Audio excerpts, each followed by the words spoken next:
Salut à tous, j'espère que vous allez bien. Bienvenue dans cette nouvelle vidéo tournée une nouvelle fois depuis le salon Laval Virtual, depuis devant le stand de Pico. Pico qui vient tout juste de faire une annonce, certes ici sur ce salon B2B, salon professionnel. Pico, je vous en ai déjà parlé sur la chaîne avec le test du Pico 4. On s'était aussi fait une interview avec Alizé qu'on va retrouver d'ailleurs encore une fois dans cette vidéo autour du Pico 4 Enterprise. Et ce qui est marrant, c'est que le constructeur vient d'annoncer le G3. Vous allez le voir, c'est un format de casque un petit peu particulier qui a suscité pas mal d'interrogations, en tout cas me concernant, parce que d'une certaine manière, techniquement, c'est une forme de régression. Est-ce que c'est vraiment le cas? Que vaut ce fameux Pico G3 qui est annoncé aujourd'hui? À qui il s'adresse? On va tout de suite retrouver Alizé pour répondre à ces questions. Bonjour Alizé. Salut David. Écoute, ravi de refaire une interview depuis notre Pico 4 Enterprise.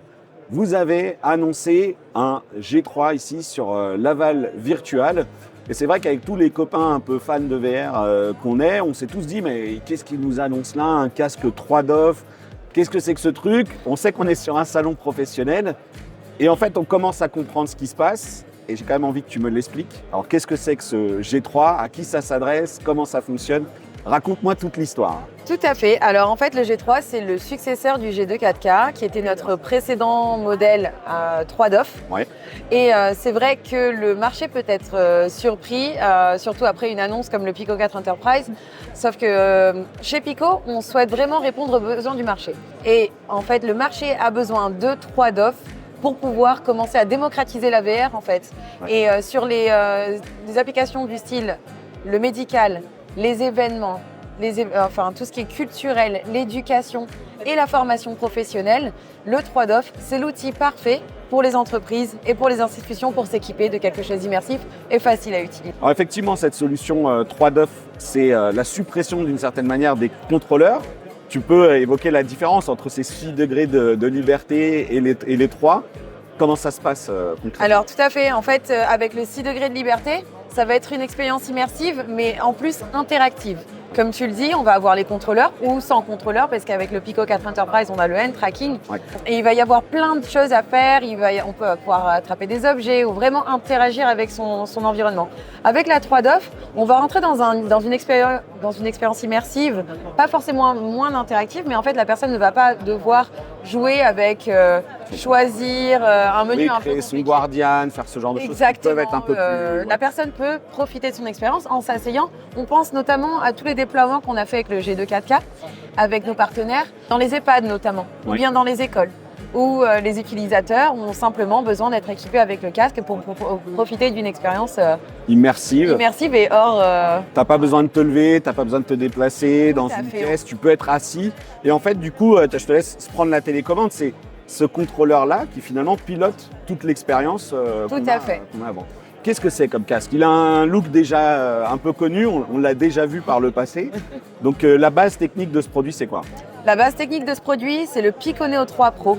D'accord. Donc on va avoir le même style d'optique Fresnel. On va être sur 128 GB et c'est le premier 3DOF à avoir le processeur XR2 de Snapdragon. Ouais. Donc on va avoir une meilleure performance et on reste sur de la résolution 4K.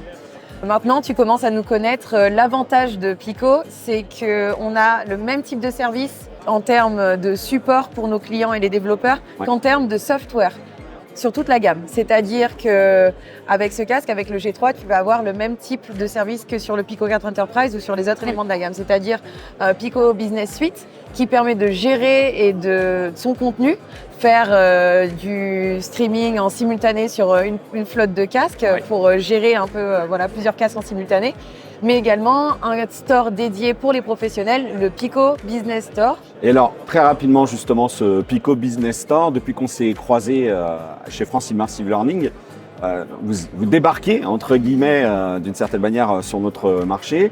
Où est-ce que ça en est? Parce que là, c'est plutôt une bonne nouvelle. Sur le stand de Pico, vous avez amené un peu plein de monde, comme on peut le voir dans certains salons où on a des boîtes qui font de l'incubation de start-up. Là, c'est pas exactement ça, mais en tout cas, vous avez pas mal de démos sur place. Contrairement peut-être à certains stands où en fait les gens ils montrent un casque, ils montrent leur propre truc. Là, vous avez déjà des partenaires. Donc, est-ce que tu peux effectivement faire un point sur cette partie store et sur ce qu'on a ici autour de nous? Tout à fait, merci d'avoir remarqué. En fait, nous, on croit vraiment au fait que nous sommes constructeurs de hardware et qu'on donne vraiment les outils nécessaires au marché de la XR pour que tout le monde puisse libérer tout le potentiel de la XR. Et c'est-à-dire qu'on on vend des produits avec un certain software, avec certains standards de qualité. Et à côté de ça, on va développer tout le contenu grâce à nos partenaires. Aujourd'hui, sur le stand, on a Uptail, on a 2J Process, on a iSoft, Reality Academy, on a également Realcast. Et en fait, c'est pour couvrir différents types d'applications.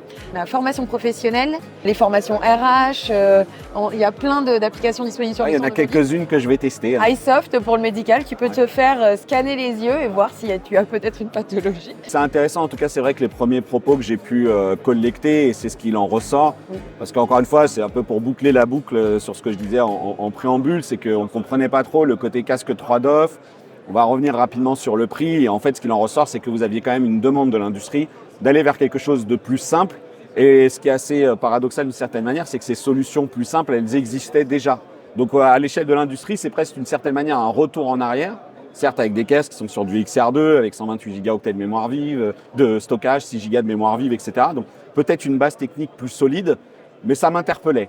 Est-ce qu'on peut se parler du prix, de la disponibilité? Est-ce que vous avez déjà annoncé des choses, des partenaires, des ventes? Comment ça se passe? Les précommandes commencent dès aujourd'hui sur notre réseau de distributeurs que vous pouvez trouver sur notre site. Et le prix conseillé est de 399 €. Okay. Actuellement, en ligne, il peut se trouver à 375 €. Ouais, avec donc c'est hors taxe et c'est avec tout le panel de services. Voilà, c'est important de préciser qu'on ne vend pas juste le hardware et il ne faut pas ajouter de licence professionnelle par-dessus. C'est vraiment un hardware dédié aux pros. Ouais. Et toutes les solutions viennent avec ce casque. Le choix de ce prix a défini le choix du casque. Pourquoi pas un Pico 4 Enterprise avec ses lentilles pancake plutôt que du Fresnel, un form factor peut-être aussi un petit peu plus adapté, plus léger, etc. Oui. Est-ce que c'est le tarif qui a défini le truc ou vous vous êtes dit ok on va juste… On a prouvé au marché qu'on pouvait suivre les plus hauts standards de la VR, enfin juste lancer des produits avec les nouvelles technologies dans la XR même, parce que le Pico 4 Enterprise a une caméra couleur pass-through. Pour les applications de réalité augmentée. Le prix, on voulait le garder à ce niveau-là parce qu'en fait, un prix bas va permettre à toutes les institutions et à toutes les organisations ou entreprises de toute taille ou tout budget de pouvoir intégrer la VR dans leur stratégie de technologie. On a notamment Uptail ici qui montre sa solution sur le G3 qu'on vient de lancer, qui travaille notamment avec Fnac Darty pour proposer des solutions de formation en magasin, donc dans le retail en fait, pour apprendre à leurs employés comment gérer une situation avec un client, comment mieux répondre en termes de service client sur place en fait, et les personnes sont immersés dans un monde, dans une vidéo 360 où ils doivent prendre des bonnes décisions et arriver à la fin de la vente. Exactement. Autre chose? Oui, bien sûr. J'aime bien mentionner notamment Métier 360, qui est une structure qui offre des vidéos 360 immersives pour les personnes en réinsertion professionnelle, les personnes qui cherchent un travail, mais aussi les collégiens et les étudiants. On leur montre, il y a plus de 200 vidéos en 360 où on peut leur montrer comment ça se passe dans un métier, dans la restauration, etc. Et en fait, ça leur permet de faire leur choix et de créer leur projet professionnel. Et jusque-là, c'est utilisé par des institutions du style Pôle emploi, Manpower, mais aussi les régions comme la région Franche-Comté. Voilà. C'est quand même beaucoup plus intéressant, beaucoup plus explicatif qu'une fiche descriptive d'un poste. Tout à fait. Il y a un autre cas qu'on aime beaucoup, c'est HypnoVR. Oui. Il y a une dame qui s'est fait remplacer sa prothèse de hanche, une dame de 100 ans, sous hypnose assistée avec la VR, avec notre G2 4K. Okay. Elle va très bien parce qu'elle ne pouvait pas faire d'anesthésie générale à son âge, problème de cœur, etc. Donc elle va bien. Et donc la VR peut faire vraiment des merveilles. Ok, super. Écoute, merci beaucoup Alizée pour toutes ces réponses. Merci à toi. Et puis bon salon. Merci, toi aussi. À bientôt. Au revoir. Voilà, cette vidéo touche à sa fin, mais avant de se quitter, quand même, un petit retour d'expérience sur ce que j'ai pu découvrir cette fois-ci chez iSoft. Vous avez quelques images. iSoft, en fait, il utilise le capteur de tracking des yeux, cette fois-ci du Neo 3 Pro, on ne se parle plus du G3, mais ça permet quand même de mettre un petit peu en lumière les différents usages que l'on peut avoir des technologies embarquées dans les casques.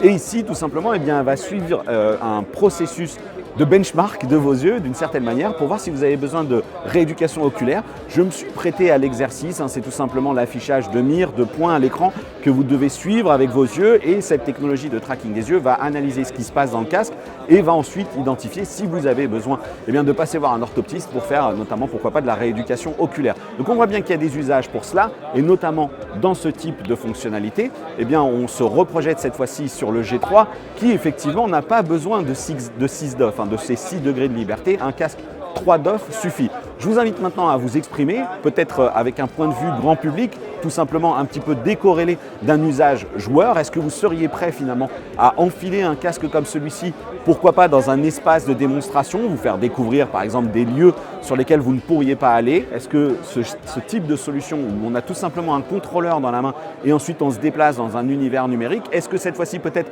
vous, en tant que professionnel de la formation, j'ai pu discuter ici avec des gens d'Uptail qui ont fait des choses avec Schneider Electric, ils avaient des cas de figure sur lesquels les salariés avaient du mal à se projeter sur certains dangers, et l'AVR leur a permis de mettre en place des process, de définir un cadre plus précis, et depuis ils n'ont plus des accidents qui par le passé pouvaient se produire au sein de l'entreprise. Voilà, donc vous voyez, il faut prendre un petit peu de recul. On est certes sur un salon professionnel, mais il y a quand même des usages qui peuvent nous concerner aussi, et vous concerner, ne serait-ce que si vous êtes formateur, professeur des écoles, etc. Vous m'avez compris.